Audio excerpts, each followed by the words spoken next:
ndị mmadụ na makwa ihe a na-eme ma kwudosie ike lotekwara ha ihe ọ dị ka ha chefuru echefu inwe mmụọ ịlụ ọrụ na izu oku. Anyị nwere ọzụzụ bụ nke ekpokọrọ na kansụl ime obodo Anambra East. Ya bụ ọzụzụ were mkpụrụ ụbọchị 3 ma dọta ndị dịgasị iche iche eji okwu ha gbuiz n'ọnọdụ nchekwa. Joseph Egbeọcha bụ onye ọlụ anyị mere ka amata na Archbishop AK Obiefuna Retreat Center Ọkpụnọ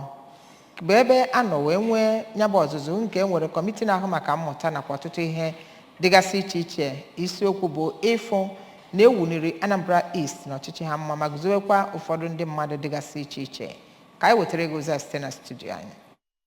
Ya bụ mmemme bụ nke were mkpụrụ ụbọchị 3 bụ nke datara onye ji ọkwa Chief of Staff nyere Gọvanọ Anambra Steeti bụ Maazị NS Ezeajughi, onye ji ọkwa Managing Director nke ụlọ ọrụ Anambra State Investment Promotion and Protection Agency ANSIPA Maazị Maka Okoye, onye ji ọkwa odeakwụkwọ n'ụlọ ọrụ Anambra State Local Government Service Commission bụ ọkaiwu Stan Nwata, nakwa onye ji ọkwa Executive Director n'ụlọ ọrụ Anambra State Internal Revenue Service bụ Dọkịnta Christian Madubuko bụ ndị nyere nkụzi pụrụ iche na ya bụ mmemme. Otu onye n'ime ndị bịara ya bụ mmemme ma bụrụkwa onye otu ya bụ kọmiti eguzobere ọfụ bụ ọkammụta Ọgụgụa Ikpeeze kọwara na ya bụ otu eguzobere nke mpaghara ime obodo Anambra East bụ nke ya na onye isi oche ya bụ kansụl nakwa ndị ọrụ ga-adọnye ukwu iji hụ na ewepụtara atụmatụ ka mma maka iji nweta mmepe dị ọkpụtọrọkpụ na ya bụ mpaghara, ọkachasị n'ebe ọ metụtara agụmakwụkwọ, ịkọpụta ihe erimeri bụ nke ọ kọwara na ọ gbasoro nzọụkwụ ọchịchị Gọvanọ Soludo. Na mbụ n'okwu ya ka onye ji ọkwa Transition Committee Chairman nke ya bụ kansụl ime obodo bụ Dọkịnta Anselm Ọnụọra nọrọ chetara ndị bịara ya bụ mmemme ihe ọmụmụ ọrụ ha na ya bụ kansụl ime obodo